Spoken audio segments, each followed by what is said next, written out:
భాగస్వామ్యంతో future university అందిస్తున్న ఈ అద్భుత కోర్స్ కేవలం 180 మందికి మాత్రమే లభించే అరుదైన అవకాశం. అయితే ఒక రచయిత పాట రాయడానికి ఇప్పుడు ఒక పాట రాద్దామని కూర్చుంటే 100 తలనొప్పులు ఉన్నాయి సార్. మనోభావాలు అంటారు, ఒక పరిధి ఉంటుంది, చాలా సమస్యలు ఉంటాయి. వాటన్నిటికీ తోడు అనంత శ్రీరాము ఇప్పుడు మిగతా నెగిటివిటీని తెచ్చి పైన వేసుకున్నారు, ఒక భావజాలాన్ని తెచ్చి పైన వేసుకున్నారు. 4 స్టేజీల మీద 4 మాటలు మాట్లాడుతున్నారు. రేపు ఉదయం మీరు కూర్చొని ఇంకో పాట రాసేటప్పుడు వీటన్నిటిని మోయాలి, వీటన్నిటికీ జస్టిఫికేషన్ ఇవ్వాలి. మీరు ఓపెన్ అయి మాట్లాడారు కాబట్టి రేపటి నుంచి మీ పాట ప్రయాణానికి ఇలా ఓపెన్ అవ్వడం అడ్డంకి కాదా? కాదు. ఎందుకంటే ఏది మాట్లాడానో అది పూర్తి ఎరుకతో మాట్లాడాను. నాకు ఆ భావజాలం ఉంది కాబట్టి ఆ భావజాలాన్ని నా పాటలో అంత ముందు ఎప్పుడు చొప్పించలేదు, ఆ తర్వాత కూడా ఎప్పుడు చొప్పించిన. అది నేను ప్రయత్నపూర్వకంగా పక్కకు తప్పుకోవాల్సిన అవసరం లేదు. అలాగే ఇప్పటి సమకాలీన సందర్భాల్లో నేను చేసిన వ్యాఖ్యలు కూడా అప్పుడు నేను ఏం మాట్లాడానో అవన్నీ గుర్తుండే చేశాను కాబట్టి దానికి సంబంధించి దాన్ని వంకగా చూపించి అడిగినా అప్పుడు మాట్లాడిన ప్రతి వాక్యానికి ఇప్పుడు మాట్లాడిన ప్రతి వాక్యానికి సుస్పష్టమైన వివరణ ఇవ్వగలిగే సరంజామా అంతా నా మెదడులో ఉంది కాబట్టి ఇవేవి నాకు ఇబ్బంది కావు. తర్వాత కూడా ఐటమ్ సాంగ్స్ వస్తే ఐటమ్ సాంగ్స్ రాస్తాను, ఇంట్రడక్షన్ సాంగ్లు వస్తే ఇంట్రడక్షన్ సాంగ్లు రాస్తాను. ఎంత వినోదం కావాలో అంత వినోదం అందిస్తాను. సెక్యులరిజం సాంగ్స్ వస్తే రాస్తారా? సెక్యులరిజం, ఈశ్వరు అల్లా యేసు ఒకటే కదరా బాసు అని అనంత శ్రీరామ్ చెప్పాల్సి వస్తే చెప్తారా? ఆ పాత్ర అదే చెప్పాలంటే అదే చెప్తాను. సినిమా పరంగా చెప్తారు కానీ అనంత శ్రీరామ్గా చెప్పను. బట్ మీరు ఒక స్టేజ్ మీద హిందూ పరిషత్ స్టేజ్ మీద మాట్లాడిన తర్వాత నుంచి మాత్రం అది మాట్లాడిన తర్వాత రోజు నుంచి మీ మీద పనిగట్టుకొని నెగిటివిటీ క్రియేట్ చేసే పర్సన్స్ ఎక్కువయ్యారు అని ఒక వాదన సోషల్ మీడియాలో వినిపిస్తుంది. ఇది మీకు అర్థమవుతుందా? కాన్షియస్గా తెలుస్తుందా? ఇంకో 100 రెట్లు ఎక్కువ అవనివ్వండి, ఏం పర్లేదు. మీకు అర్థమవుతుంది ఇది? అంటే సిద్ధపడే కదండి మాట్లాడింది. అంటే ఒకటి మనం మాట్లాడే మాట యొక్క ప్రస్తుతాన్ని, గతాన్ని, భవిష్యత్తుని ఊహించకుండా మనం మాట వదలడం అంటే మనకు పరిపక్వత లేనట్టు. ప్రతి మాట యొక్క 3 కాలాల ఫలితాలని ఊహించే బయటికి మాట్లాడతాం సార్. ఇవన్నీ ఊహించే మాట్లాడాను. అయితే అదే స్టేజ్ మీద మీరు మాట్లాడేటప్పుడు కల్కి అని చెప్పి ఒక సినిమాని నేరుగా ప్రస్తావించారు. అయితే నేను ఓపెన్గా అడుగుతున్నాను, తెలుగు సినిమా పరిశ్రమలో పౌరాణికాల్లో విలన్ రోల్స్కి ఒక గ్లామర్ తీసుకొచ్చిన నటుడు సీనియర్ ఎన్టీఆర్ మాత్రమే. రావణ బ్రహ్మ క్యారెక్టర్ కానీ, లేదా కర్ణుడి క్యారెక్టర్ కానీ, దుర్యోధనుడి క్యారెక్టర్ కానీ, వీటన్నిటికి కూడా ఒక గ్లామర్ అద్ది వాటిని జస్టిఫై చేసిన వ్యక్తి ఆయన సినిమా పరంగా. మీరెందుకు అదే స్టేజ్ మీద ఎన్టీఆర్ పేరు కానీ, ఎన్టీఆర్ గారి సినిమా పేర్లు కానీ ప్రస్తావించలేకపోయారు? అప్పటి ఎన్టీఆరే కాదు, నేను సినిమా పేరు ప్రస్తావించాను కానీ ప్రభాస్ అన్న పేరు కానీ ఆ సినిమాకి సంబంధించిన ఎవరి పేరు ప్రస్తావించలేదు. ఎందుకంటే నా వ్యతిరేకత వ్యక్తిత్వం మీద కాదు కదా, ఆలోచన విధానం మీద. అప్పటి ఆ సినిమా దర్శకులు, ఇప్పటి ఈ సినిమా నిర్మాతలు కర్ణుడి పాత్ర గురించి చేసిన ఒక్క దానవేరు స్వర్కర్నే కాదు, కొన్ని సినిమాలు కూడా ఉన్నాయి. అలాగే ఇప్పుడు ప్రస్తుత కాలంలో కల్కి ఒకటే వచ్చింది కాబట్టి అవన్నీ చెప్పాను తప్పితే వ్యక్తుల పేర్లు చెప్పలేదు. ఎందుకంటే ఎన్టీఆర్ గారికి నేను అభిమాని కాకపోలేదు కదా. ఆయన అందం, ఆయన వర్చస్సు, ఆయన ఆంగికం, వాచకం, ఆహార్యం అన్నీ ఇష్టమే నాకు. ఇక్కడ నా వాదన ఏంటి, అక్కడ ఆ సినిమాలో తీసిన ఆలోచన విధానం మీద. కర్ణుడు ఎప్పటికీ భీముడి కంటే ధైర్యవంతుడు కాదు, అర్జునుడి కంటే గొప్పోడు కాదు. అది చూపకుండా విలన్ని హీరోగా చూపెట్టడం అనేది కరెక్ట్ కాదని. అదేంటి, మనం సృష్టించిన పాత్ర అయితే పర్లేదు, మనం సృష్టించిన పాత్ర ఒక క్రిమినల్ అయినా ఆ కథకు అతనే హీరో అయితే హీరోయే, ఎవరు కాదనలేరు. కానీ ఇవి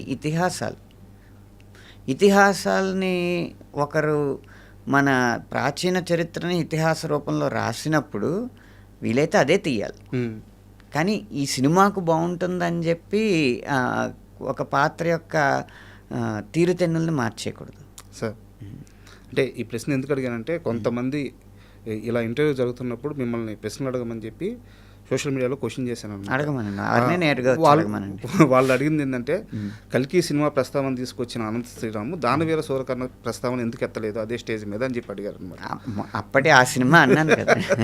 పోనీ దానవీర సూరకర్ణ అన్న పేరు ఇప్పుడు నేను ఉచ్చరించడానికి ఏమీ భయపడట్లేదు కదా. సార్ దానవీర సూరకర్ణలో కూడా మూల భారతాన్ని వక్రీకరించేసిన సన్నివేశాలు ఉన్నాయి, అందులో ఏమాత్రం సందేహం లేదు. సార్ అండ్ మీ రచన శైలి గురించి వస్తే అంటే ఒక్కొక్క అభిమానికి కవి ఒక్కో రకంగా అర్థమవుతారు. ఇప్పుడు నాకు అనంత శ్రీరాము అంటే నేను ముద్ర వేయట్లేదు, మీ సాహిత్యంలో నాకు భావకవిత్వం ఎక్కువగా కనిపిస్తుంటుంది. ఒక దేవులపల్లి కృష్ణశాస్త్రి గారు రాసిన కృష్ణపక్షం కానీ దాంట్లో ఉండే ఆ ఎక్స్ప్రెషన్స్, అలాంటి ఒక ఎక్స్ప్రెషన్స్ అంటే కొత్త బంగారు లోకంలో ఒగ్గని పెదవి తాకిన చోట అని చెప్పేసి ఒక ఎక్స్ప్రెషన్ ఉంటుంది. అలాగే యానిమల్ మూవీలో సముద్రాల కన్నా సొగస్సెంత లోతే ఎలా ఈదుతున్నా ముంచేస్తుంది అని చెప్పేసి ఇలాంటి ఒక ఎక్స్ప్రెషన్లు పడినప్పుడు యాక్చువల్గా దేవులపల్లి కృష్ణశాస్త్రి గారి రచన అద్భుతమైన రచనని చాలామంది గుర్తుపెట్టుకోలేకపోయారు. అద్భుతమైన పాటలు రాశారు ఆయన. నాకెందుకో ఈ తరంలో అలాంటి ఒక అద్భుతమైన భావకవిత్వం చెప్పగల సినిమా కవి మీరు అనిపిస్తారు. నా అభిప్రాయాన్ని కరెక్ట్ అంటారా? అంటే ఆయన ప్రభావం మీ పైన ఏమైనా ఉందా? సందర్భాన్ని బట్టి భావకవిత్వం అవుద్దా అది లేకపోతే అభ్యుదయ కవిత్వం అవుద్దా అనేది సినిమా కవికి ముద్ర పడడానికి కష్టం అండి. అంటే మీరు రై రై రారా పాట ఉంది, అది అభ్యుదయ కవిత్వం. అవును, ఆ సందర్భం అది. కాబట్టి ప్రేమ పాటకు వచ్చేటప్పటికి భావుకతే ప్రేమకు అందం కదా. లేకపోతే నువ్వంటే నాకు ఇష్టం, నేనంటే నీకు ఇష్టం తప్ప ఇంకేం ఉండదు కదా ప్రేమలో. ప్రకృతిలో ఉన్న రకరకాల అంశాలను తీసుకుని వాటిని పోలికలు చేసి ఉన్న భావాన్ని లేకపోతే ఉన్న దృశ్యాన్ని వాటితో పోల్చి రాయడమే భావకవిత్వం. అది ప్రేమ పాటలకు ఎక్కువ ఉంటుంది కాబట్టి నేను రాసిన ఎక్కువ ప్రేమ పాటల్లో మీకు భావకవిత్వం కనిపించి ఉండొచ్చు. మీ శైలి ఏమంటే ఏం చెప్తారు సార్? అసలు అనంత శ్రీరాము ఇక్కడ చాలా స్ట్రాంగ్ లేదా ఇది నా జోను అని మీరు చెప్పగలిగేది ఏంటి? నా శైలి ఏంటంటే ఇప్పుడు ఎక్కువ ట్యూన్లకి రాసే సంస్కృతి కాబట్టి ట్యూన్కి రాసినప్పుడు నేను రాస్తే దీర్ఘంలాగా హ్రస్వంలాగా వినిపిస్తుంది. అలాగే ట్యూన్కి అడ్జస్ట్ చేయడానికి అన్నట్టు గ్రాంధిక భాషలో వ్యాకరణం ఉండదు. మామూలు వాడుక భాషలోనే వ్యాకరణం ఉంటుంది. అది చెప్పడానికి చాలా సులువు, కానీ అది సాధనలో పెట్టడం చాలా కష్టం. అంటే నిజంగా నేనైనా ఇలా నీ జతలో ఉన్నా అనేది మాట్లాడినట్టు ఉంటుంది, కానీ ఆ ట్యూన్కి అది తట్టడం కష్టం. అందుకే చాలామంది చేసింది అన్న లెంత్ లేక చూసే ఇలాంటివి పెడతా ఉంటారు కదా. నాకు అవి చాలా తక్కువ వస్తాయి నా పాటల్లో. అండ్ నాకు ఇంకోటి బాగా నచ్చిన అంశం ఏంటంటే 21 సంవత్సరాలు 20 సంవత్సరాలు వేసుకోండి మీ సినిమా ప్రయాణం రచయితగా. సో నెంబర్ పరంగా చూసుకుంటే ఏ సంవత్సరం కూడా ఒక 60 పాటలకి 50 నుంచి 60, 70 పాటలు ఏ సంవత్సరం కూడా మీకు నెంబర్ తగ్గలేదు, మీ స్పీడు తగ్గలేదు. అంటే వచ్చిన సక్సెస్ని అలాగే నిలబెట్టుకుంటూ కాన్స్టెంట్గా స్థిరంగా వస్తున్నారు అనమాట.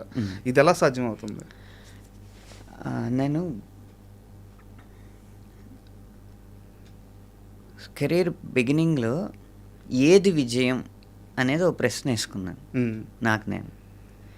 ఏది విజయం అని ప్రశ్న వేసుకున్నప్పుడు అన్నిటికంటే పెద్ద బడ్జెట్ సినిమాలో రాయడం విజయమా, లేకపోతే మన పాటలో ఆటోల దగ్గర నుంచి సంతల్లో లౌడ్ స్పీకర్స్ వరకు మోగడం విజయమా, లేకపోతే ప్రతి ఒక్కరూ తన ప్లేలిస్ట్లో మన పాటలు పెట్టుకుని పడుకునేటప్పుడు వినడం విజయమా? ఇవన్నీ ఆలోచిస్తుంటే నాకు అనిపించింది ఏంటంటే అసలు అవేమీ విజయం కాదు, నిలకడొక్కటే విజయం అని నాకు అనిపించింది. ఎందుకు అంటే సినిమా విజయాన్ని బట్టే పాటల విజయాలు ఆధారపడి ఉంటాయి.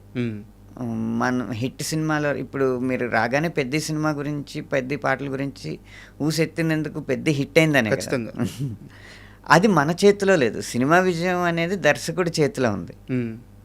కాకపోతే విజయవంతమైన సినిమాలో వచ్చెళ్ళిపోయే పాటలు కాకుండా గుర్తుండిపోయే పాటలు రాస్తే కొన్నాళ్ళు విజయవంతమైన సినిమాలు రాకపోయినా అప్పటి పాటలు గుర్తొచ్చి ఇది రాసింది ఇతనే కదా అని ఆ దర్శకుడికి మనం స్ఫురించాలి.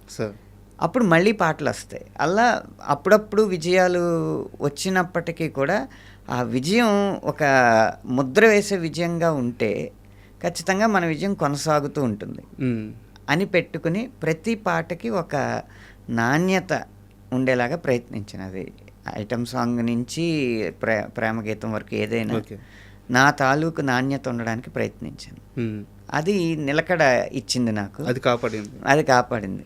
అందుకనే ఎప్పుడు ఏ రోజు నేను బాహాటంగానే ఒప్పుకునేది ఏంటంటే, ఏ రోజు నెంబర్ 1 ఎవరంటే అనంత శ్రీరామ్ పేరు రాదు, కానీ ఆ నెంబర్ 1 పేర్లు మారుతూ ఉంటాయి, నెంబర్ 2 పేరు నాది ఉంటుంది. అది సేఫ్ గేమా? అది సేఫ్ గేమ్ కాదు, నాకు నా విధానంలో నాకు కుదిరిన అంశం అది. సార్